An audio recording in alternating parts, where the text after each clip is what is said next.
Hello विद्यार्थी मित्रों, next lecture में આપણે ચર્ચા કરી ગયા કે વિદ્યુત ડાયપોલ વડે દાખલા ડિફિકલ્ટથી કોઈ પણ બિંદુ પાસે આવેલા વિદ્યુત સ્થિતિમાનનું મૂલ્ય શોધવું હોય તો કેટલા શોધી શકાય। એ જ્યારે ટોપિક પૂરો કર્યો ત્યારે લાસ્ટમાં આપણે એક વસ્તુની ખાસ સમજ મેળવવાનો પ્રયત્ન કર્યો હતો કે ભાઈ જે વિદ્યુત ડાયપોલ છે, અહીંયા જે વિદ્યુત ડાયપોલ હોય, ધારો કે આ પ્લસ ક્યુ છે, આ માઇનસ ક્યુ છે, અને એ વિદ્યુત ડાયપોલ પર આજના આપણે તેના મધ્યમાં એને લંબ રૂપે કોઈ પૃષ્ઠ મૂકી દઈએ તો એને લંબ રૂપે મૂકેલા આ પૃષ્ઠના પ્રત્યેક બિંદુ પાસે સ્થિતિમાન શૂન્ય મળતું, એટલે કે સ્થિતિમાન સમાન મળતું હતું।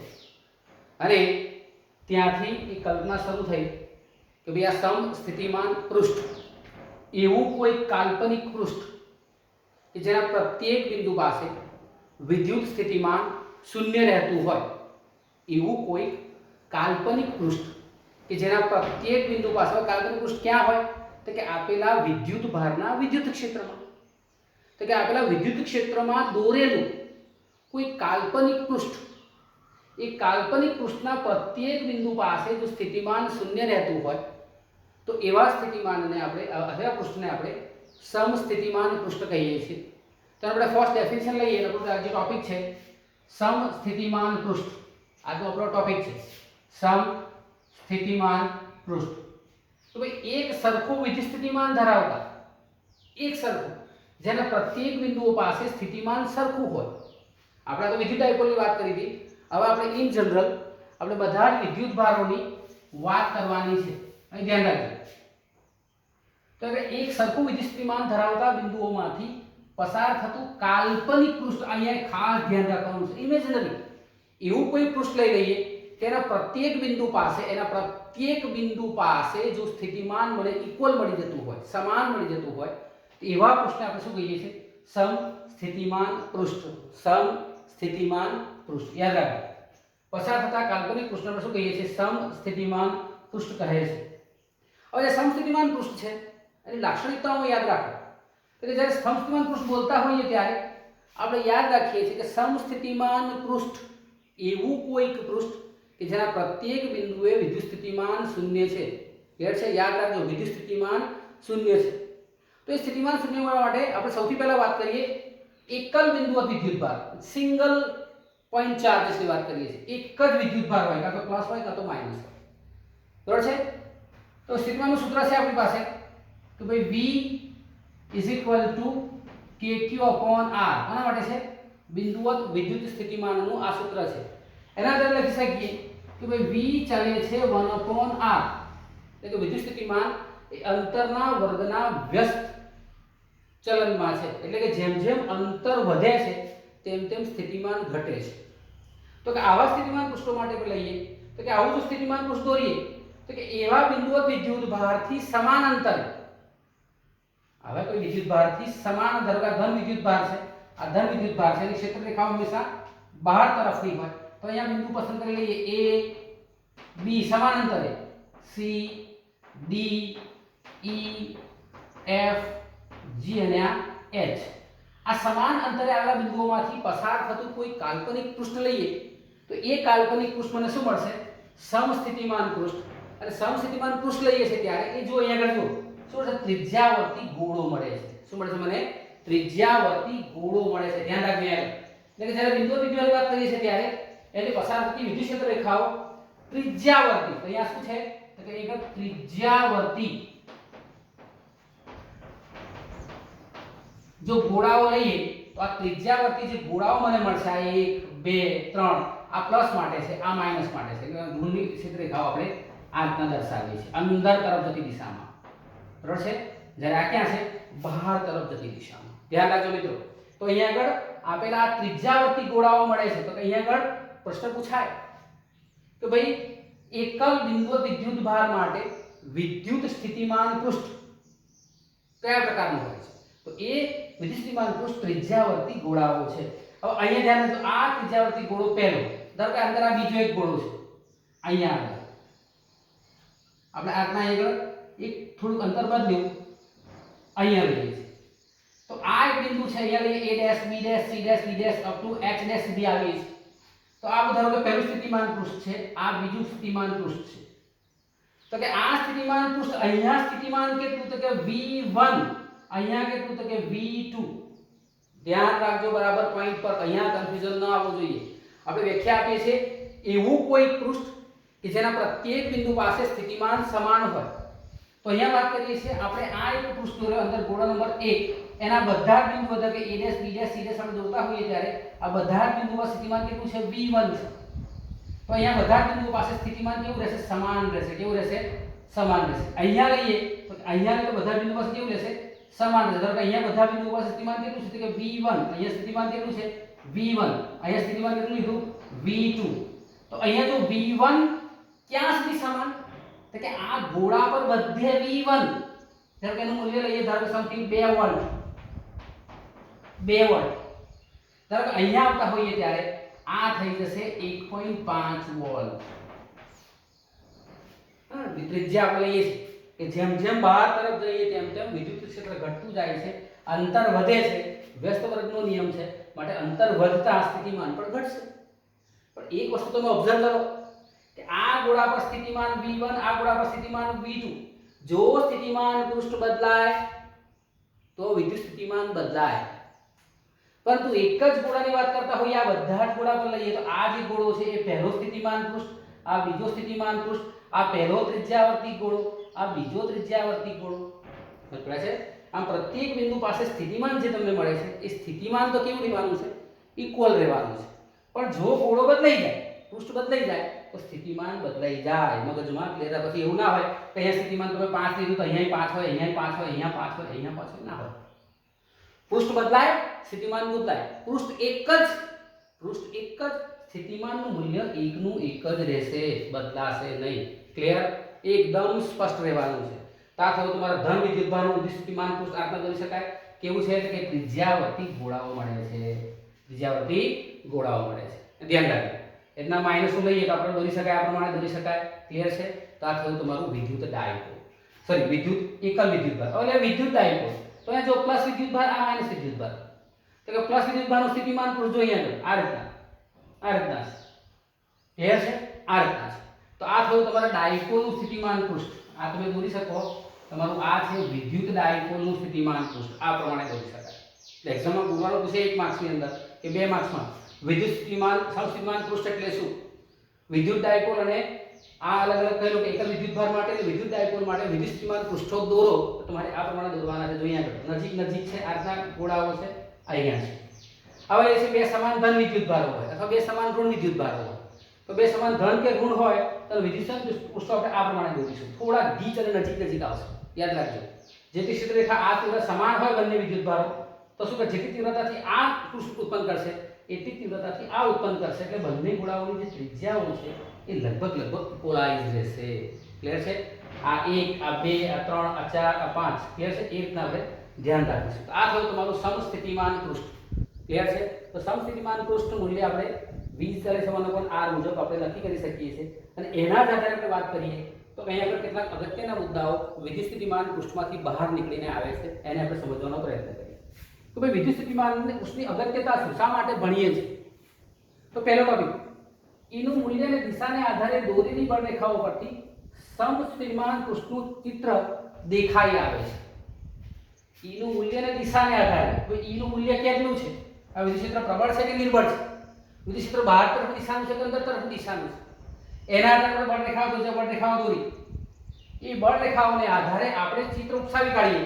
કે ભાઈ અહીંયા નજીક છે પણ એ જે પૃષ્ઠો હશે એ સમસ્થિતિમાન પૃષ્ઠો જ્યાં જો નજીક હશે તો કે એ પ્રબળ છે એટલે કે જો ક્ષેત્રરેખાઓ ગીચ જ્યાં ક્ષેત્રરેખાઓ ગીચ ત્યાં ક્ષેત્ર પ્રબળ તો અહીંયા આપણે એવું કહીએ છીએ કે જ્યાં આગળ સમસ્થિતિમાન પૃષ્ઠો એકબીજાની નજીક હોય શબ્દ યાદ રાખજો બરાબર એકબીજાની નજીક હોય તો ઈ પ્રબળ છે તો અહીંયા જુઓ આ વિસ્તારમાં તો ઈ પ્રબળ હશે કેમ કે ધન વિદ્યુતભારથી અંતર ઓછું છે પણ જેમ જેમ અંતર વધે છે v ચલે છે 1/r મુજબ જેમ અંતર વધે છે તેમ તમે જુઓ પૃષ્ઠો એકબીજાથી દૂર જતા જાય છે પહેલા અહીંયા નજીક હતો પછી આટલું દૂર ગયો પછી આટલું દૂર ગયો કેમ તો કે અહીંયા આગળ જેમ જેમ શું કહેતા બળરેખાઓ અને દિશા અને મૂલ્યને આધારે અહીં પૃષ્ઠ સ્પષ્ટ દેખાઈ જાય છે કે અહીંયા પૃષ્ઠ નજીક હશે કે દૂર દૂર હશે.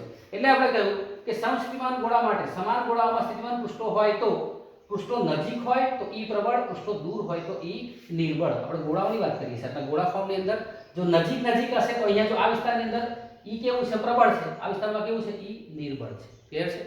સમસ્થિતિમાન પૃષ્ઠ એટલે વિદ્યુત સ્થિતિમાનની કોઈ દિશા છે નહીં, વિદ્યુત ક્ષેત્રની દિશાને આધારે નક્કી કરીએ છીએ કે પ્લસ અને માઈનસ. ક્લિયર? નેક્સ્ટ, સમસ્થિતિમાન પૃષ્ઠ પર કોઈ પરીક્ષણ વિદ્યુતભાર ગતિ કરે ત્યારે કાર્ય થતું નથી. આ એક ટોપિક આપણે સમજવાનો પ્રયત્ન કરીએ. અહીં ધ્યાન રાખજો. આપણે આને કાઢી નાખીએ છીએ. તમારે પોઝ કરીને આ દેખાવ દોરી લેવાની છે.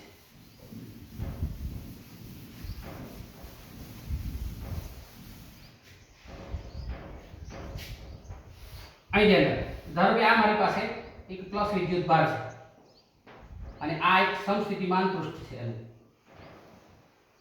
અને આપણે પાસે બિંદુ A લઈએ, અહીંયા બિંદુ B, C અને બિંદુ D. હવે આ બિંદુ પાસે ધારો કે સ્થિતિમાન કેટલું છે કે VB છે. આ સ્થિતિમાન બિંદુ કેટલું છે કે VC છે. પણ અહીંયા શું થશે કે એક જ બિંદુ પર આવે એટલે VB VC થશે. VB VC. હવે આપણી પાસે સૂત્ર છે કે ભાઈ V W/Q. V W/Q. અહીં ધ્યાન રાખજો બરાબર. V W/Q. વિદ્યુત સ્થિતિમાન એટલે કે એકમ વિદ્યુતભાર દીઠ કરવું પડતું કાર્ય. એકમ વિદ્યુતભાર દીઠ કરવું પડતું કાર્ય. આને આપણે બોલી લઈએ તો W શું થશે કે W V × Q. V × Q. હવે VQ મેળવવું હોય મારે V સ્થિતિમાન V તો સ્થિતિમાન શું આવશે કે W V એટલે આ બે બિંદુ વચ્ચેનો વિદ્યુત સ્થિતિમાનનો તફાવત આપણે લઈએ કે VB - VC × Q. અહીં ધ્યાન રાખજો બરાબર. આ સ્થિતિમાન V એટલે બે બિંદુઓ વચ્ચેનો વિદ્યુત સ્થિતિમાનનો તફાવત. એના નિરપેક્ષ મૂલ્યનું કોઈ મહત્વ નથી. વિદ્યુત સ્થિતિમાનના નિરપેક્ષ મૂલ્યનું કોઈ મહત્વ નથી. એ આપણે શીખી ગયા છે. તો અહીંયા જો VB - VC, પરંતુ VB VC માટે W શું મળશે કે 0 × Q. therefore W 0. કરવું પડતું કાર્ય કેવું મળે? મને શૂન્ય મળે છે. એટલે આપણે લખ્યું કે સમસ્થિતિમાન પૃષ્ઠ પર કોઈ પણ પરીક્ષણ વિદ્યુતભાર, એટલે કે વિદ્યુતભાર અહીંયાથી અહીંયા વિદ્યુતભાર તો અહીંયા આગળ આ Q0 વિદ્યુતભાર અહીંયાથી અહીંયા ગયો. આ Q ના ક્ષેત્રમાં પ્લસ Q નું ક્ષેત્ર છે. એના ક્ષેત્રમાં આ Q0 વિદ્યુતભાર એટલે પરીક્ષણ વિદ્યુતભાર અહીંયાથી ગતિ કરીને અહીંયા ગયો. જ્યારે અહીંયાથી અહીંયા જાય ત્યારે અહીંયા શું કહ્યું છે કે ત્યારે થતું કાર્ય શૂન્ય મળે છે અથવા તો કોઈ કાર્ય કરવું પડતું નથી. મગજમાં એકદમ ક્લિયર યાદ રાખજો. સમજ પડે છે? તો તમારે રિઝનિંગ જાણીએ છે કે ભાઈ સમસ્થિતિમાન પૃષ્ઠ પર કોઈ પણ પરીક્ષણ વિદ્યુતભાર જો ગતિ કરતું હોય તો ગતિ કરતા પરીક્ષણ વિદ્યુતભાર વડે અથવા ત્યારે થતું કાર્ય એટલે કે આને કોઈ કાર્ય કરવું પડે નહીં. અહીંથી સીધો અહીં જઈ શકે, અહીંથી અહીં જઈ શકે, અહીંથી અહીં જઈ શકે. કે એક જ પૃષ્ઠ પર એક જગ્યાએથી બીજી જગ્યાએ જાય ત્યારે એના પર થતું કાર્ય શૂન્ય થાય છે. ક્લિયર થઈ ગયું? બાહ્ય બળ વડે થતું કાર્ય કેવું થઈ જશે? શૂન્ય. એટલે કોઈ બળે કોઈ કાર્ય કરવું પડતું નથી. હવે આપણે વિચારીએ કે કદાચ અહીંયા કાર્ય શૂન્ય ન થાય. અહીં ધ્યાન રાખજો. ટોપિક નંબર 2 નો પ્રયત્ન કરીએ છીએ કે ધારો કે અહીંયા કાર્ય શૂન્ય ન થાય તો શું થાય? કે જો કાર્ય શૂન્ય ન થાય, જો W ≠ 0, તો W ≠ 0 માટે આપણે લઈએ W Q × ડેલ્ટા V વિદ્યુત સ્થિતિમાનનો તફાવત. તો માટે W ≠ આ તો Q તો અચળ છે માટે W ≠ 0 માટે ડેલ્ટા V ≠ 0. જો ડેલ્ટા V ≠ 0 માટે અહીંયા પ્રત્યેક બિંદુ પાસે સ્થિતિમાન ધાર માટે VB - VC is not equal to 0. delta V VB - VC is not equal to 0 માટે VB is not equal to VC. માટે આ પૃષ્ઠ સમસ્થિતિમાન પૃષ્ઠ નથી. બંને રીતે વિચારી જોઈએ. ધ્યાન રાખજો અહીંયા. ક્લિયર? તો કે જો કરવું પડતું કાર્ય શૂન્ય ન થાય તો આપણે શું મળશે કે W Q × ડેલ્ટા V મુજબ ડેલ્ટા V ≠ 0 મળે. ડેલ્ટા V ≠ 0 મળે એટલે VB - VC બે બિંદુ વચ્ચેનો વિદ્યુત સ્થિતિમાનનો તફાવત શૂન્ય ન મળે. શૂન્ય ન મળે તો VB અને VC બંને સમાન ના મળે. સ્થિતિમાન જો સમાન ના મળે તો આ પૃષ્ઠ કેવું કહેવાય કે તેને સમસ્થિતિમાન પૃષ્ઠ કહેવાય નહીં. માટે સમસ્થિતિમાન પૃષ્ઠના પ્રત્યેક બિંદુ પાસે જો પરીક્ષણ વિદ્યુતભાર અહીંયાથી અહીંયા જાય કે અહીંયાથી અહીંયા જાય કે અહીંયાથી અહીંયા જાય ગમે ત્યાં જાય કરવું પડતું કાર્ય કેવું મળે છે? શૂન્ય મળે છે. ધ્યાન રાખજો. તો આ એક અગત્યની બાબત, એક ખાસ અગત્યની બાબત હતી, એ આપણે ચર્ચા કરી. એના પછીનો મુદ્દો એવું કહે છે કે સમસ્થિતિમાન પૃષ્ઠના પ્રત્યેક બિંદુએ વિદ્યુત ક્ષેત્ર લંબ રૂપે હોય છે. અહીંયા જોઈએ, ધ્યાન રાખો. ધારો કે અહીંયા માઈનસ વિદ્યુત ભાર છે, એની આ ક્ષેત્ર રેખા હોય છે. ક્લિયર છે? આ ક્ષેત્ર રેખા છે, આ ક્ષેત્ર રેખા છે. આપણે ધારો કે આ સમસ્થિતિમાન પૃષ્ઠ દોર્યું, તો ધારો કે અહીંયા લઈએ તો કે આ ક્ષેત્ર રેખા, તો અહીંયા લઈએ તો આ સમસ્થિતિમાન પૃષ્ઠની આ સપાટી અને આ ક્ષેત્ર રેખા એટલે વિદ્યુત ક્ષેત્ર E અને આ તમારું પૃષ્ઠ બંને એકબીજાને કેવા હોય છે? 90 ડિગ્રી. કેવા હોય છે? 90 ડિગ્રી. સમજ પડે છે? તો કે E = 90 ડિગ્રી અહીંયા મળે છે. E = કેટલું મળે છે? 90 ડિગ્રી. એટલે અહીંયા આગળ શું કહ્યું છે કે સમસ્થિતિમાન પૃષ્ઠના પ્રત્યેક બિંદુએ, તમે અહીંયા બિંદુ લઈ લો કે અહીંયા લઈ લો, તો કે અહીંયા જો આ સ્થિતિમાન આ રીતના બહાર તરફ, તમે અહીંયા લીધું આ સ્થિતિમાન આ તરફ, તો અહીંયા કેટલું પડે? 90 ડિગ્રી. અહીંયા કેટલું પડે છે? 90 ડિગ્રી. એટલે પ્રત્યેક બિંદુએ સ્થિતિમાન કેવું હોય છે? કે પ્રત્યેક બિંદુએ હંમેશા વિદ્યુત ક્ષેત્રને લંબ રૂપે હોય છે. એટલે સમસ્થિતિમાન પૃષ્ઠ એ વિદ્યુત ક્ષેત્રને કેવો હોય છે? લંબ રૂપે હોય છે. અહીં ધ્યાન રાખજો. હવે લઈએ છે આને કઈ રીતના હોય છે? તો આપણે લઈએ કે W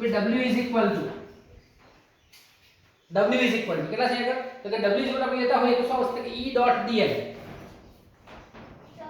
આપણે પહેલી ડેફિનેશન લીધી W E.dl. Clear? Therefore W is equal શું આવશે? તો કે E dl cos theta. જવાબ ચાલો ફટાફટ. W is equal to E dl cos theta. W is equal to E dot dl, પણ W is equal to E dl cos theta. W is equal to E dl cos theta. હવે આપણે લઈએ છે કે અહીંયા આગળ W આપણને કેવું મળે છે? શૂન્ય મળે. સમસ્થિતિમાન પૃષ્ઠ માટે W કેવું મળે છે? તો કે સમસ્થિતિમાન પૃષ્ઠ માટે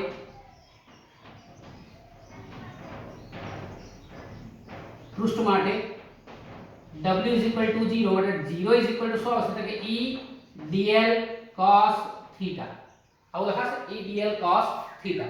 હવે અહીંયા લઈએ તો કે આપણે ધારો કે આ બિંદુ લીધું, બિંદુ A, તો કે આપેલા બિંદુ A પાસે વિદ્યુત ક્ષેત્ર E લઈએ તો અહીંયા વિદ્યુત ક્ષેત્ર EA આવશે. તો અહીંયા EA એ 0 મળશે, તો કે EA is not equal to 0. અહીંયા અંતર લઈએ તો કે આ બિંદુ પાસે આટલું અંતર છે, આ અંતરે, તો કે dl is not equal to 0. dl is not equal to 0. Clear છે? और dl is not equal to 0 છે, E is not equal to 0, તો શું મળે? પણ શક્યતા શું થઈ ગઈ? તો કે એનો cos theta is equal to મને 0 મળે. પહેલા સમજો. W is equal to E dl. First theory, વિદ્યુત ક્ષેત્રનું રેખા સંકલન એટલે આપેલા વિદ્યુત ભારને એક બિંદુએથી બીજા બિંદુ સુધી લઈ જવા માટે કરવું પડતું કાર્ય. W is equal to E dl. આવો આપણે લખતા હતા આપણે. W is equal to E dot dl, અને W is equal to E dl cos theta. આ થીટા છે શું? તો કે જ્યાં theta is equal to E અને dl વચ્ચેનો ખૂણો, પણ જો થીટા મળે છે ને આગળ cos theta, ધ્યાન રાખજો. આ પૃષ્ઠ અને આ આપણું dl, તો આ dl છે અને આ પૃષ્ઠ A છે, પણ અહીંયા લઈએ બંને વચ્ચેનું ક્ષેત્ર લઈએ તો કે અહીંયા શું મળશે? તો કે આ વિદ્યુત ક્ષેત્ર E અને આનું પૃષ્ઠ લઈએ તો કે dl, બંને વચ્ચેનો ખૂણો કેટલો પડશે? તો કે 90 ડિગ્રી. પણ cos theta, થીટાનું મૂલ્ય શૂન્ય ક્યાં મળે? તો કે theta is equal to pi/2 હોય ત્યારે. અને pi/2 હોય તો શું લખી શકાય? તો કે E is perpendicular to dl. E is perpendicular to dl. ધારો કે આ આપણો પૃષ્ઠખંડ છે dl, તો અહીંયા E perpendicular to dl જે સાબિત કરે છે કે સમસ્થિતિમાન પૃષ્ઠના પ્રત્યેક બિંદુએ વિદ્યુત ક્ષેત્ર કેવું હોય છે? આપેલા પૃષ્ઠને લંબ રૂપે હોય છે. વિદ્યુત ક્ષેત્ર ક્યાં હોય? તો કે વિદ્યુત ક્ષેત્ર હંમેશા પ્રત્યેક બિંદુએ આપેલા પૃષ્ઠની સપાટીને કેવું હોય છે? લંબ રૂપે હોય છે. ધ્યાન રાખજો. તો આ બીજી થિયરી તમારે ધ્યાન રાખવાની છે. તમારે ખાસ યાદ રાખવાનું કે સ્થિતિમાન પહેલા આપણે જોયું કે ભાઈ અહીં આગળ કાર્ય શૂન્ય કરતા થયું, એ વસ્તુને આપણે સમજૂતી આપી. બીજું અહીંયા લઈએ છે તો આપણે લખવાનું છે કે ભાઈ અહીંયા આગળ વિદ્યુત ક્ષેત્રના રેખા સંકલન કરવામાં આવે ત્યારે કાર્યનું મૂલ્ય મળે. આપેલા વિદ્યુત ભારને એક બિંદુથી બીજા બિંદુએ લઈ જઈએ વિદ્યુત ક્ષેત્રમાં, ત્યારે તેનું રેખા સંકલન કરીએ તો મને કાર્ય મળે. તો W is equal to E dot dl મુજબ W is equal to E dl cos theta. W is equal to E dl cos theta. માટે અહીંયા પર સમસ્થિતિમાન પૃષ્ઠની વાત કરીએ છીએ. પૃષ્ઠની વાત કરતા હોય તો W 0 મળે. W 0 મળે તો E dl cos theta મળે. પરંતુ આપણે જાણીએ છીએ કે અહીંયા તો વિદ્યુત ક્ષેત્ર શૂન્ય મળવાનું નથી, તો E is not equal to 0 or E is not equal to 0. પૃષ્ઠ એ તો કંઈક છે જ, એ પૃષ્ઠ આપેલું હોય તો dl is equal to 0, પણ અહીંયા શું શક્યતા છે? cos theta is equal to 0 મળે. cos theta 0 મળે તો theta is equal to pi/2 મળે. પણ જો theta pi/2 મળતા હોય તો E અને dl બંને કેવા છે? કે એકબીજાને લંબ રૂપે છે. ખાસ ધ્યાન રાખવાનું છે. તો મિત્રો આ વાત થઈ આપણી કે કે ભાઈ આપેલા વિદ્યુત પૃષ્ઠ સમસ્થિતિમાન પૃષ્ઠના પ્રત્યેક બિંદુએ આપેલા પૃષ્ઠને લંબ રૂપે જ વિદ્યુત ક્ષેત્ર હોય, તો કે વિદ્યુત ક્ષેત્રનું મૂલ્ય આપેલા પૃષ્ઠને લંબ રૂપે હોય છે. ક્લિયર? લાસ્ટ ટોપિક, પાંચમી બાબત અહીંયા લઈએ છે કે સ્થિતિમાન પૃષ્ઠો એકબીજાને છેદતા નથી. અહીંયા જો એક પૃષ્ઠ બીજા પૃષ્ઠને ટચ ના કરે, નજીક હોઈ શકે પણ એકબીજામાં ભળેલા હોઈ શકે નહીં. જો ભળી જાય તો શું થાય? આપણે પહેલા જ વાત કરી હતી કે ભાઈ આ એક પૃષ્ઠ, આ બીજું પૃષ્ઠ, અહીંયા સ્થિતિમાન V2 લઈએ તો અહીંયા V1 લઈએ તો V1 is not equal to V2. બે પૃષ્ઠો માટે વિદ્યુત સ્થિતિમાન સમાન હોતું નથી, યાદ રાખજો. હવે જો બંને ભળી જાય તો પછી બે પૃષ્ઠો ના રહે, એક જ પૃષ્ઠ બને, સ્થિતિમાન સમાન થઈ જાય. પણ એવું શક્ય છે નહીં. અંતર બદલાય, V ચલે છે 1/r મુજબ, અંતર બદલાય સ્થિતિમાન બદલાઈ જાય. અંતર બદલાય સ્થિતિમાન બદલાઈ જાય. ધારો કે તમે રેખા દોરી, આ એક અહીંયા છે, ધારો કે આજે આ પૃષ્ઠ દોર્યું, પછી બીજા પૃષ્ઠમાં શરૂઆત કરીને અહીંયા આમ કરીને સાહેબ આ બીજું પૃષ્ઠ, આવું શક્ય જ નથી. પૃષ્ઠ એકબીજાને ટચ કરે નહીં. જે રીતના પસાર થતા હોય એ સમાન રીતે યાદ રાખજો. સમમિતિ ધરાવતા ગોળાઓ સમાન અંતરે આવેલા બધા જ અંતરે આવેલા ગોળાઓ સમસ્થિતિમાન પૃષ્ઠની રચના કરશે. સમસ્થિતિમાન પૃષ્ઠ, ઇક્વિપોટેન્શિયલ સરફેસ. સમ એટલે સરખા, સ્થિતિમાન, પૃષ્ઠ એટલે ગોળાઓ અથવા સપાટીઓ, એવી સપાટીઓ કે જેના પ્રત્યેક બિંદુએ સ્થિતિમાન સમાન છે. તો મિત્રો આ જ ચર્ચાને આધારે આપણે આપણો ટોપિક પૂરો કરીએ છીએ. સમસ્થિતિમાન પૃષ્ઠ એટલે તેની માટે આપણે દોરવા આપો છે કે ભાઈ એકલ બિંદુ દ્વિધ્રુવ માટે, વિદ્યુત ડાયપોલ માટે કે ભાઈ સમાન વિદ્યુતભાર ધન હોય કે ઋણ માટે આપણે સ્થિતિમાન પૂછે, પૃષ્ઠો દોરવાના પૂછે, આપણે દોરવાના છે. એના અગત્યના મુદ્દાઓ ધ્યાન રાખવાના છે. આ કોઈ વસ્તુ આપણે સાબિત કરવાની કે સાબિત કરો કે સમતલ પૃષ્ઠના કોઈ પણ બિંદુએ પરોક્ષ વિદ્યુતભાર ગતિ કરે ત્યારે થતું કાર્ય શૂન્ય થાય છે, એ પણ આપણે ચર્ચા કરી ગયા, એ પણ આપણે સાબિત કર્યું. ત્યારબાદ આ મુદ્દો પણ સાબિત કર્યો કે સમસ્થિતિમાન પૃષ્ઠના પ્રત્યેક બિંદુએ વિદ્યુત ક્ષેત્ર હંમેશા પૃષ્ઠને લંબ રૂપે હોય, વિદ્યુત ક્ષેત્ર હંમેશા પૃષ્ઠને લંબ રૂપે હોય છે. તો આટલી ચર્ચાઓ તમારે ખાસ ધ્યાન રાખવાની છે. ગીચ તો શું હશે? ગોળાઓ નજીક હશે પણ એકબીજાને છેદશે નહીં, ક્લિયર છે? ગીચ ઈ પ્રબળ, દૂર, ઈ નિર્બળ. માટે કહી શકાય કે આ જે વિતરણ થયેલું છે એના આધારે તમે કાલ્પનિક ગોળાઓ દોરી શકો છો અને એ ગોળા માટે સમસ્થિતિમાન પૃષ્ઠની રચના કરી શકો છો. તો મિત્રો આ એક ટોપિક અહીંયા પૂરો થયો. નેક્સ્ટ ડે આપણે એના પછી આપણે વિદ્યુતભાર વિતરણ વડે ઉદ્ભવતું વિદ્યુત સ્થિતિમાન અને E અને V વચ્ચેના સંબંધની ચર્ચા કરવાની છે અને પછી આપણે થોડાક દાખલાઓ શીખવાના છે. મિત્રો વાંચતા રહેજો, આગલા ટોપિકમાં રિવિઝન કરતા રહેજો. સમજ ન પડે તો પૂછતા રહેવાનું છે. કન્ફ્યુઝન આવે ગમે ત્યાં તમે મને ગમે ત્યાં કમેન્ટ કરી શકો છો. કેટલાક મિત્રો હજુ પોતાનું નામ વોટ્સએપ ગ્રુપ આના કમેન્ટ બોક્સમાં લખતા નથી. દરેકે પોતાનું નામ ફરજિયાત લખવાનું છે, ક્લિયર છે? અને વિડીયો ગમે તો લાઈક કરવાનો છે. Thank you.